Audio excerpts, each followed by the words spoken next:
Okay, so there you go, people.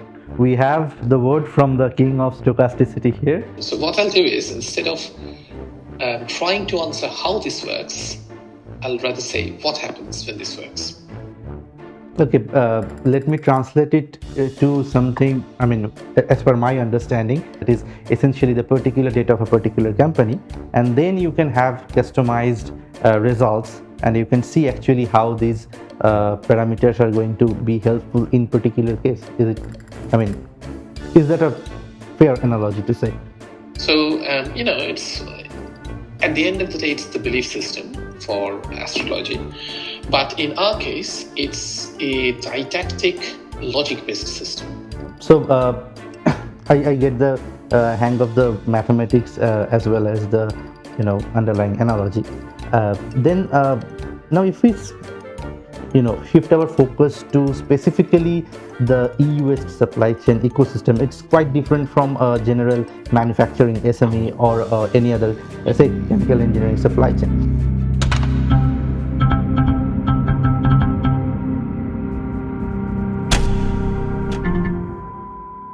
Okay, so there you go, people. We have the word from the king of stochasticity here.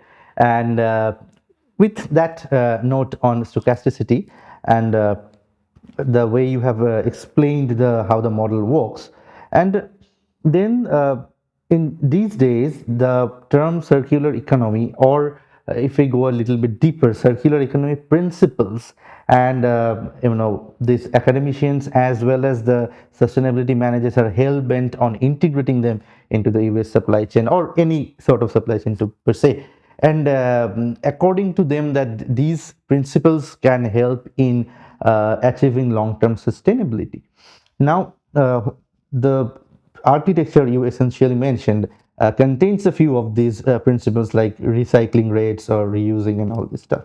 So, how do you think these just changing in these principles? I would like this answer a bit from a non-mathematical perspective, so that our general pool of managers could understand the lingo. That how can this just change in these principles can help in ensuring the long-term sustainability? I think that's a very fair expectation. So what I'll do is, instead of trying to answer how this works, I'll rather say what happens when this works.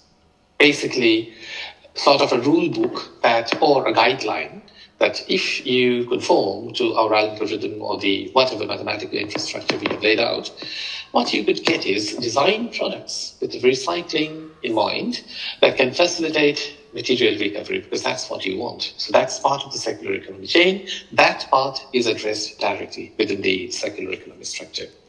You can encourage the producer responsibilities, basically EPR, and resource reuse through regulatory frameworks. Now, again, bear in mind, we were talking about not an individual performer. Your recipe or its future is connected to similar recipes in the nearby market. So basically, you are trying to make the best for yourself. At the same time, somebody else is trying to do that. So you're in a competition. That competition can actually be profitably utilized, and our infrastructure, again, can tell you how. Profitably utilized means, again, I won't use the physics description, but basically there are two ways in real life. You can kill your opponent, and the opponent tries to kill you, and in the process both get killed. It doesn't benefit anybody. Conversely, you can join hands and fly together. We can tell you how the flight together can happen. And finally, identification of those critical nodes which are the main cynosures of the performers. So basically, there are lots of factors that we have inlaid in the spreadsheet at the start. Our mechanism can tell you what are the key factors and by how much. So as an example, without taking a specific structure. So imagine from a list of 15 different input factors, you've identified 3 factors that contribute, sum total of the contribution is about 90% of the total efficiency. If so, even if you argue, okay, I could make it perfect, but in trying to make it perfect 100%, I have to involve the remaining 12 factors, which are extremely difficult to handle. So I will optimize in favor of minimality. I will focus on the first two or three important factors and see how better my performance becomes, largely neglecting the ones which are less in terms of importance. And again, less is how less is something that you can get from our structure. Okay, let me translate it to something. I mean, as per my understanding, it's like those, predictions of, particular astrological predictions for a particular, sign, and that's general. And when you fit your birth chart data or any particular person's birth chart data, that is essentially the particular data of a particular company, and then you can have customized results, and you can see actually how these parameters are going to be helpful in particular case. Is it? I mean, is that a fair analogy to say? Yeah, so I mean, that's quite true actually. So it's at the end of the day, it's the belief system for astrology, but in our case, it's a didactic, logic-based system, which is the data.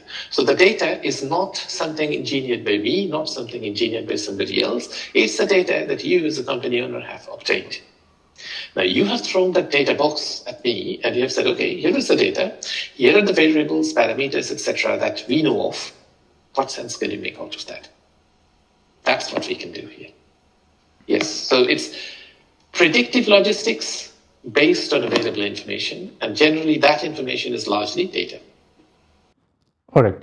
Uh, so I get the hang of the mathematics as well as the underlying analogy.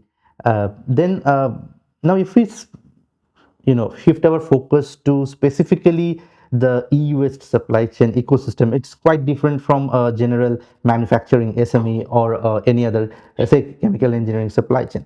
So it's often told, or in literature we have found that a collaborative model or a collaborative ecosystem will always be helpful for specifically in such a complex network that e-waste supply chain is. So it involves the producers, the recyclers, the policymakers. So how can a collaborative model strengthen this entire supply chain? And I would like to have the answers both mathematically as well as from a little bit theoretically. Okay, let's try to blend it also then. So basically, again, collaboration means it can act two ways. It can be constructive, it can be destructive. Now, I'm assuming we want a constructive infrastructure, of Of course. course. So basically, you see, the point here is not just for e-waste, but for any sort of a supply chain, although we are taking the example of e-waste, informal sectors contribute significantly to the e-waste collection but often lack safety measures. Now, safety measures, again, we go back, I think, to our question number 2, the comparison between the UK and the Indian structures. Absolutely. So see, the point is, in the UK, there are stringent safety regulations, stringent safety measures, which is expensive, both from the perspective of money and also from the standpoint of time. Whereas in the Indian counterpart, they're less relaxed. I mean, quite relaxed, not less relaxed, quite relaxed. Now, it can go both ways. It can mean, well, low in terms of safety, but it can also mean something that you can tweak in your favor. You're not going into that much of red taped paperwork, but you're ensuring in your own way that if I don't touch these buttons, that machine is fine. Okay, so you don't touch those buttons. You tell everybody not even to come any close to those buttons. Okay, fine. But there are all the other buttons that can be tweaked around. But a full set safety regulation would mean you are not allowed to touch anything there in the whole box. And that's the problem. That's the problem because you have to have, see, these things are interrelated. You have to have fully trained professionals to be able to maneuver that system. One. Those fully trained professionals have to go through the safety regulations essentially to prove that they're fully trained and that they know that system. Again, time and money. And eventually, after doing all of that, you may lose the race simply because somebody has simply not bothered about all these hard safety regulations and simply taken over the system just by focusing on the tidbits. A classic example would be how the Chinese small-scale manufacturers flooded the system, and they are the leaders now. I think nobody will buy that out.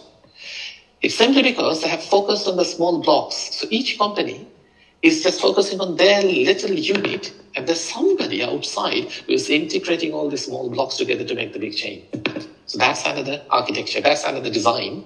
Now, that's the conversion between informal and the formal. The formal one would be you have the full system and you want to thrash it out. The informal one and the productive, constructive informal one would be you have the small blocks and you want to integrate the block. This is a very good idea, but how will you make that happen?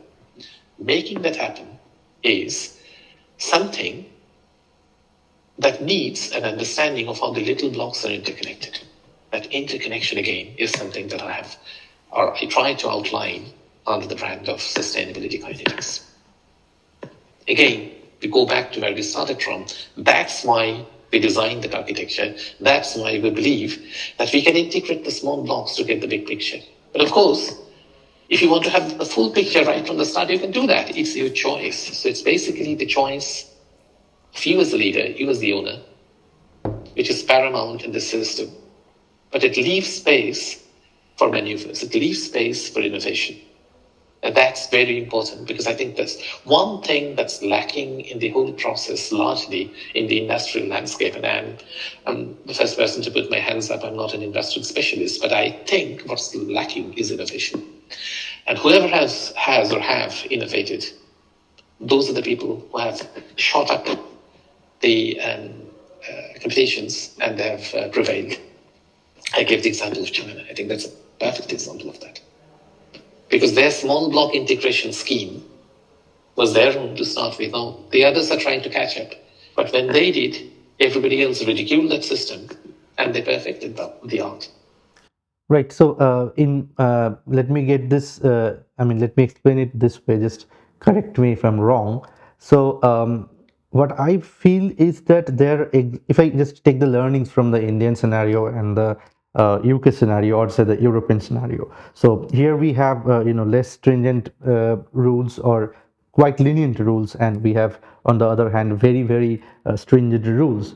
So we can compare to with them with the limited variables and the full scale of 15 variables. And if we have a what would I say, a very good science policy framework where we can fit the learnings from the both, and the coming India that with the the entrepreneurial landscape booming in the last especially after COVID.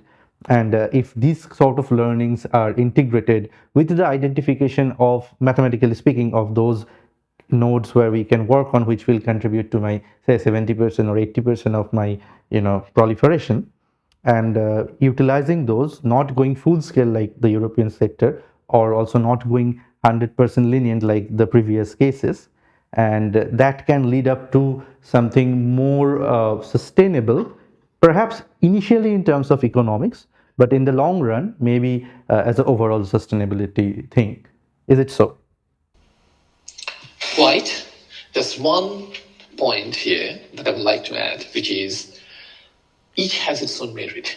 I'm certainly not denigrating the need for non-casual policy restrictions like is done in the European Union, UK, or in the United States. There's need for that. It's just trying to make it a bit more subjective. So again, the examples are a little local SME as against somebody like Google or Apple. So Google, Apple can become much better, much more profitable by being absolutely perfect in terms of the regulations. Apple is a case in hand. But that is, again, depending on the budget. That is, again, depending on your supply chain. So if you have that supply chain, you can afford to do that. If you don't have that supply chain, you have to tweak the system according to your needs. Again, your needs and what would be the best outcome according to your needs is something that can be fed into our system as a challenge, and it will give you an answer, quantified. That's the advantage. So yes, it can be done and it can be subjective. Okay, that's great. Like you were mentioning about the informal sectors, I guess my next question is almost answered. But just to catch up whether have you considered the informal sector in your studies? Because there is some influence. You have clearly mentioned that. I get that point. But have you considered the role of the informal sector in the studies? This is where we have, I mean, in many areas, because I don't just work on the supply chain networks. In fact, my bulk research is probably in healthcare analytics, where it's a question of life and death. You cannot afford to make assumptions that can cost lives. So, yes. But bear in mind, there are lots of factors that do not have supporting data for many reasons. For example, it could be very difficult to get the brain data. I mean, if you think of epilepsy as an example, or cardiac arrest as an example, the specific biochemical pathway for that person causing that particular attack, you may have some data, but you may not have a lot of data. Not statistically relevant, is what I mean. So in such circumstances, what we do is we actually try to get an objective overview of the system, not a subjective one. Meaning, what possible combination of causes could lead to all these possible outcomes? So instead of trying to hammer down on one or two specific pathways, you consider all of them, allow everything within the system, and see how the output data actually zooms down on a small few out of the big starting number. Again, this comes within the landscape of machine learning or deep learning. So in summary, what I'm saying is, so if we do not have access to all the data, meaning informal, what we do is we give subjective guidance, a generic guidance that this cause may lead to that effect. May not lead to as well. So what you do is you take all these causes and you know in your mind that not all of them are relevant for your case. Only a small few are. But you don't know, or rather you don't want to point your finger at, yes, these are the ones, because you don't have the proof. That's your subjective belief, which may not be true. And this is again an advantage, because that's how systems used to be run in the past, even in terms of modeling. This is what we have improved. We are letting the data guide us to the points where the informal inputs will become more formal. That would be data guided. So, Again, the question of training. sort of masking. Yes, yes, eventually. Some of the effects and allowing a few others to surface. Correct. Right. And when it comes to, and as we were talking about informal sectors and collaborations, and then you also mentioned about the extended producer responsibility in one of the last questions that and it is believed that this tool, which is highly European concept, can help the bridge the gap between the formal and the informal sectors in the e-world supply chain. Well, if you talk about my personal opinion, I believe in specifically in the Indian scenario. My question is in the Indian scenario. My specific belief is that we need something similar but more indigenous, not exactly what the European system adopts as EPR framework. Uh, I mean, I am a little bit a naysayer, you can say, if you put it from that perspective. I might change my perspective. I mean, it's up to you whether I can change my perspective or not. Agree to this perspective.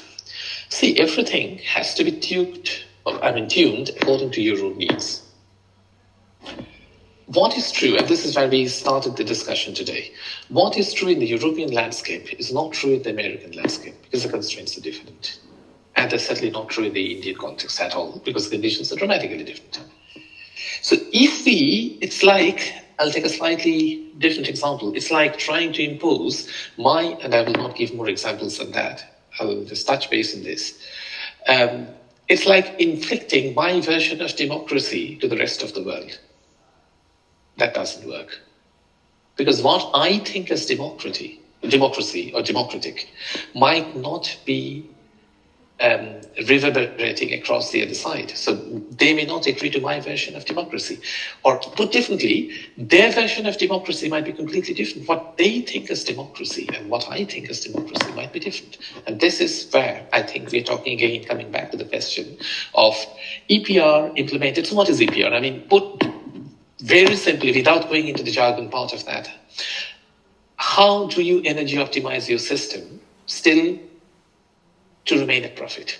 That's probably one of the simplest way of putting it. How do you energy manipulate the system, energy optimize the system, you decarbonize the system if you can, and still remain profitable? Yeah, can I just interrupt you one moment? I mean, usually I give a different example of EPR. Like there used to, it's a funny one. I'll just tell you. There used to be a auntie just opposite to my house, and the slope from my house to her house was on that side. Okay, so anytime my lawn was getting washed, all the wastewater or runoff water would go into her gutter actually, and she would come out and yell and say, it's your wastewater and you are responsible for it.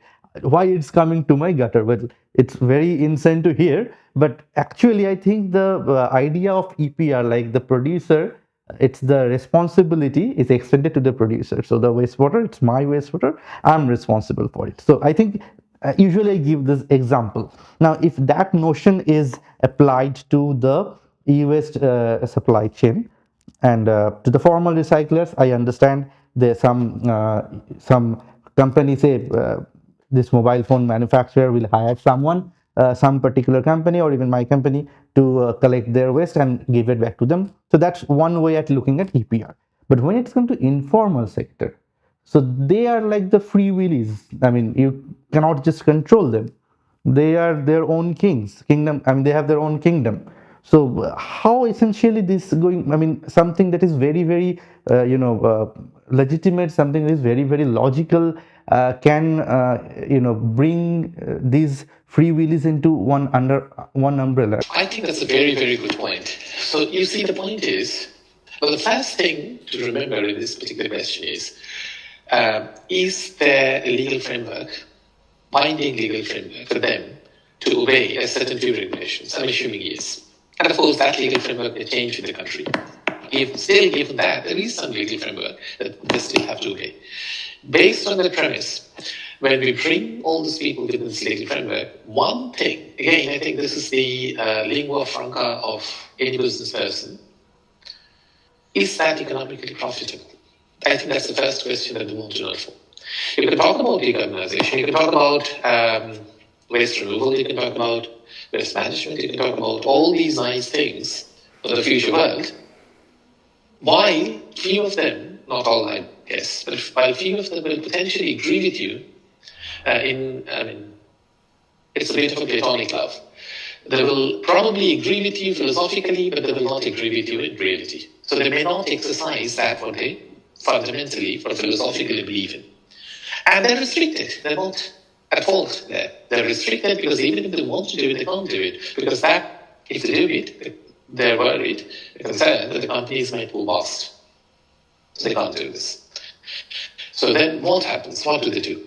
So the informal sector, I think the best way to do is, and this is something that this is not just a hypothesis.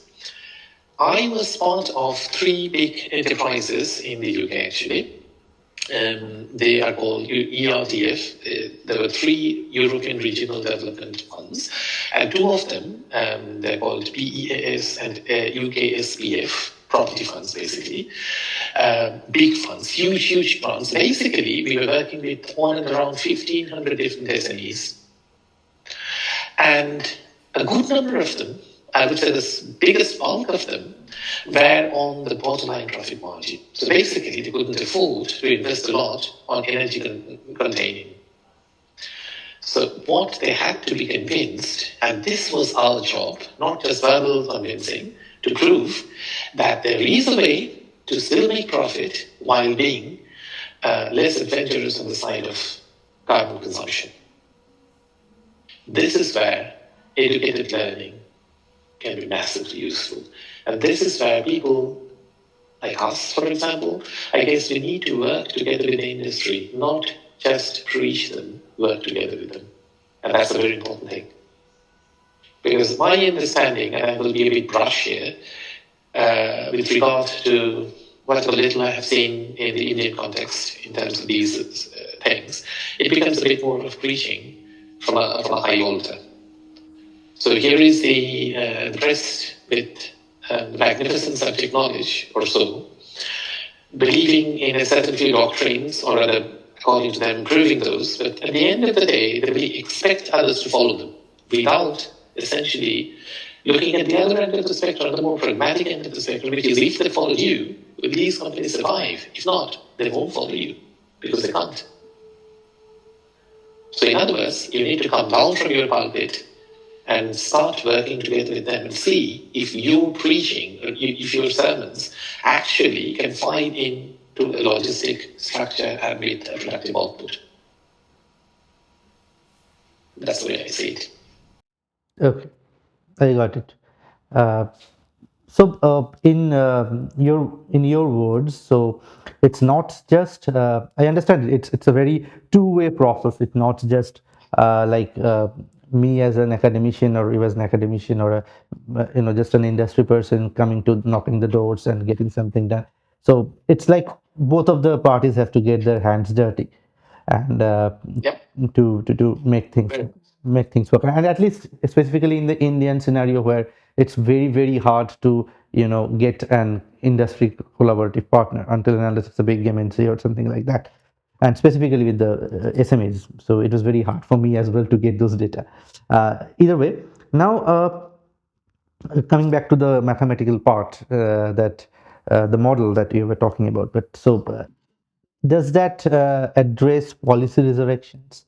And do you believe that if you introduce some premises from EPR, probably a different versions which will be more apt in the Indian scenario, will that be helpful in identifying the sustainability aspects in a different way than that what you have already done with the current models? Yes, and yes, absolutely. So, like what I said in response to your previous question about the need for subjective adaptability, so what works or what is needed in the UK context may or may not work in the Indian context. Chances are they will not. So we need to adapt, but you need to do something. Now, the way our model provides probabilistic optimization of resources against the EPR. So basically, again, it's what you want against what you can. All associate, and I'm using the word costs more from developmental economics perspective. So cost here is supposed to mean all possible transactions for and against. So like in the words of physics, just to digress a bit, it's called a free energy for a physicist. So all associated costs within a circular economy. So we have to optimize it subjectively for that industry. And essentially this means, like what I said before, many of the variables and the parameters are interconnected. So in a mathematical language, it means multi-dimensional. It's a very complicated thing. I mean, you don't need a lot of understanding of theoretical understanding, mathematical, computational understanding to get this. It's very simple. So imagine, for anything, if you have X and Y as the two columns of data, you can use Microsoft Excel, you can use even an old school graph paper to plot Y against X. It's easy. Now imagine you have X, Y, and Z. Okay, with a stretch of imagination, you will say, okay, it's like this. I have X, Yeah. here is my Y, and here is my Z. So here is the XY plane, and here's the Z direction, okay? But you don't exactly see it. Now add another one. X, Y, Z, and the U. And then you're completely at a loss. Why? Because if you plot X against Y, at the same time, your Z and W are changing. So it doesn't make any sense. We are talking about not just X, Y, Z, and W. We are talking about some 15, 20, and sometimes even more different bunch of columns to be plotted that you can't. That's what it means to be multidimensional. That means they're not just independent existence, many of them are actually interdependent. You have a Y, which is a function of Z or a function of U, or both. So there are mathematical architectures to deal with such things. And again, so basically you need to flesh out a few things. You need to understand, Okay, alongside the variables, are there parameters that may actually control this interdependence? Yeah, you can find them out. If the answer is yes, by how much? If you know by how much, okay, can we go on to a pecking order of importance, both for the parameters as for the variables? So that's pretty much what the algorithmic or the mathematical layout of what I call the sustainability kinetics is. So this is what actually happens within the system. And eventually what comes to the end user, which is, let's say, a basic industry practitioner without absolutely any subject knowledge of mathematics or computer science. They don't need to. Their simple question is, and that's a justified question. I have given you some data. I have told you that these are the variables that I can change, and these are the variables or inputs I can't change. But based on that, and you say that the government wants me to reduce my carbon consumption by 15% over the next 2 years, or 20% over the next 2 years. Now you guys tell me what are the factors that I can change and by how much to achieve this and still remaining profitable and not go out of business. That's pretty much what we can do. I understand. So it's more on the side of strategic policy direction. Is it so? More on the side of Strategic towards the quantitative decision making. yes. So that's where I guess. Correct me if I'm wrong. That's where I guess the premise of application of data science or data analytics come into the picture. Is it so? Yeah, absolutely. Because formerly it was just subjective inputs, meaning you, as an expert, thought that these are the most important factors. I, as a subject, I was a subject expert. I thought, okay, some of those I agree with, others I don't. So who is right? Well, it is possible that or it is possible that we both are partially right, which is probably the truth. Data and appropriate utilization of data is something that goes beyond the premise of personal jurisdiction. It would be a holistic description of the system, subjectively designed, and telling us in no uncertain terms, no, it's not a question of what you or I think. It's pretty much what the data believes and what the data gets us. So it's finger pointing the things with the least, if not completely removed, bias in the system. Right. So, for our viewers, so we have been talking too technical, I guess, in our podcast. So let me just lighten the mood up a little bit here. I'll go back to that question with EPR, and as you have suggested, that something that might work here might not work in the UK or something like that. So I'll take the liberty to use present you the conundrum of the chicken tikka masala.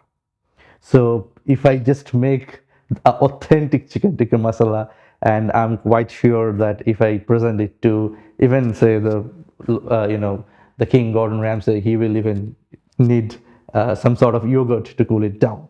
So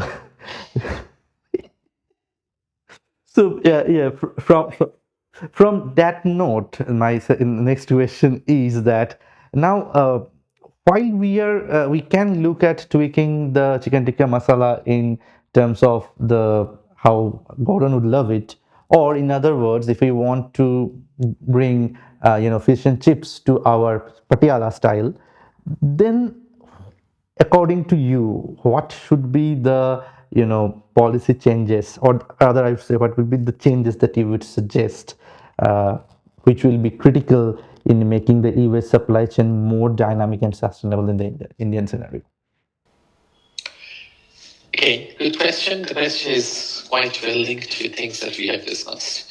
But the first thing is we are talking about data-powered prediction and hence data-powered decision making, meaning data-powered vision. And our toolbox, our suggestion for that is AI, which is by far the best probabilistic description that can allow us to do that. So that's point one. Now, the next thing is this one thing. So what the AI toolbox can do is here are my inputs as an SME owner, and here are your inputs as an SME owner for the same industry. Group of industries, I mean. So you own a plastic e-waste recycling company. I own another plastic e-waste recycling companies. We live in two different parts of India, for example, and your inputs and mine are quite different, although we are still in India. What the AI protocol, our toolbox can do is design a framework and tell us precisely for each one of us which are the most important factors, by how much, what we need to do to decarbonize the system and still stay productive. It can do that. What we haven't talked anything about is the policies governing the entire system. So, as an example, so if I say that the policies governing the villages in India, the policies governing the main cities, they're completely different. Sure. So the same SME, if functioning in a village and that the same one sort of transplanted or migrated to a big city, will have different policy governance. That has to be kept in mind. Okay, so we have come towards the end of our, podcast series, and I am just going to ask you the very last question. It's neither technical nor mathematical. It's very simple. So, what are your thoughts about our podcast, the Sustainability Conundrum? If you can focus on the conundrum itself a little bit, and what's your message to our viewers? I'll start probably just by saying that I really liked your podcast. I mean, the advert in the podcast. It's casual and still certainly simplistic, and at the same time, it conveys, I think, what you wanted to convey, which is the sustainability itself. Now, here's the inherent challenge, and this is my perspective. The word itself, or the phrase itself, sustainability conundrum, it refers to the inherent challenge of balancing an economic growth against environmental cost and social equity. Okay, so bear in mind. So here's the cost, and here's your target to decarbonize the system, reducing the energy cost. So it's a push-pull mechanism using the physics parlance. While sustainability pushes for a harmonious change in the three pillars of circular economy, demands for economic growth may pull back the expected outcomes, thereby presenting conflicting goals. Example, an economic growth often requires resource production maximization, which goes against decarbonization. So if you want to maximize your profit, often, at least traditionally, you have gone against, haven't actually cared about the environment. You have just done the worst possible ravage to the environment and produced the maximum possible outcome for the small to the big, all possible companies. Alternatively, I'm giving a second example, a vegan-only food regime may overburden the economic supply chain network, right? So if I say everybody has to become a vegan starting tomorrow, I'm not even bringing the question whether we want to be, I certainly don't, but that's a different question. But if that was even admissible, it is not realizable economically. The supply chain won't support that. So the challenge is to optimize these two ends towards which our offer or our structure is the data-mediated, data-powered AI interface that can innovate and simultaneously associate economic, environmental, and social cost. So a final message is, get us the data. Let us do the prediction for you. And you will be designed with a system that you can, according to your needs, tweak and get your answers. So you will get the toolbox according to your needs. And the final decision maker would still be you. Abiding the rules, regulations, norms, and even your expected profit margin. I think it's a win-win. So, welcome back to probably the last rapid fire round for this season. I am Dr. Very Strange, and with my guest who was already here, I'm just dropping by to do the rapid fire round. So, Dr. Chattopadhyay, welcome to the rapid fire round. So, shall we start? Yes. Okay. So, based on e-waste accountability, which is your preference? EPR, that is Extended Producer Responsibility, or ARF, that is Advanced Recycling Fee? I have to pick one. Yeah. EPR. Okay, so classical EPR. Well, Dr. Chattopadhyay sticks to the European constructs. Very well. Moving forward, what's the best recycling approach? It's manual dismantling or automated shredding with the help of AI or combination of the two. combination of these. well, classical optimization between the two. And then coming back to the threat to sustainability, because we have been talking about sustainability the whole season. So biggest threat to sustainability, what is that? The lack of policy enforcement or the lack of consumer awareness? My understanding is lack of consumer awareness. Okay, I guess everybody else would. It's policy enforcement issue, but you wanted to make me the most important one. I would say it's the lack of awareness, Okay, so I would. and on both ends.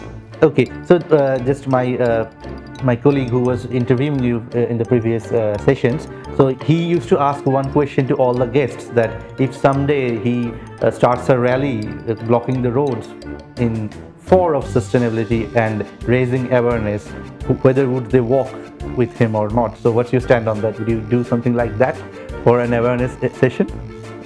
I mean, if they can do it for all the wrong reasons, yeah, walk together. Yeah, if they can do it for all the wrong reasons, can you do it for the something right? Yes, yes, I think so.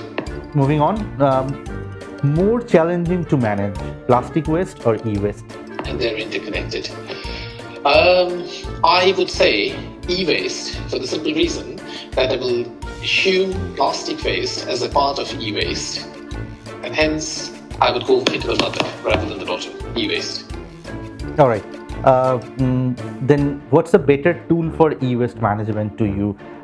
Going ahead with the recycling route, or the supply chain, going ahead with the supply chain management? Which one do you think would be? Supply chain management. Definitely supply chain management, because it's the educated way of proceeding forward. Great. Now, if you look at the faster transformation in the e-waste supply chain, which one will you vote for? I have three options for you: blockchain, IoT, and AI. AI. Great. Well, I guess we stand on the very same notes in most of the answers. Moving ahead. Now, this is a bit tricky for you, I guess. Best choice for supply chain managing: supply chain analytics or supply chain kinetics? For me, probably, and it would be supply chain kinetics. That's something that I find myself closely associated with, and not just my personal vendetta. It's actually the question of taking all the causes and optimizing the route and getting an outcome that suits the provider. I think kinetics. Great. Another tricky one for you: for supply chain modeling, choose one: stochasticity or uncertainty? Well, they're largely similar things, but stochasticity, because it encompasses all natures of uncertainty. Whereas normally with uncertainty, we normally talk about volatility. Okay, nice one, nice one. Next, for supply chain modeling tool, would you prefer deep learning or would you prefer the large language models? I mean, the one that gives you the generative AI. Very good question. This is a very difficult one to answer. I think if we are being futuristic, it will be generative AI. So LLMs. And now going a bit deeper into the supply chain optimization, so which one would have more profound effect? Is it data analytics or is it AI ML? Data analytics.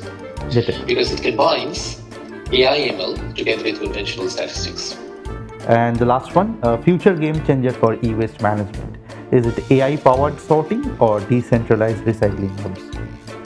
AI powered sorting. Well, in this case, probably I'd go for a combination of two, but yes, so that's it. Yeah. So, yeah, that's it. That's for our rapid fire round. And let's keep on trailblazing the way we have been doing so. Thank you. Okay, so that's great. I think that's a wrap for us. And to conclude, since this is our last episode for this particular season, our season one. So to conclude, I guess this is the advantage of having Dr. Chattopadhyay here with us, because in the previous episodes I mean, the conundrum itself has presented in different forms. Sometimes we have seen like it's very, very subjective. Sometimes we have seen the conundrum is like whether it's green or not.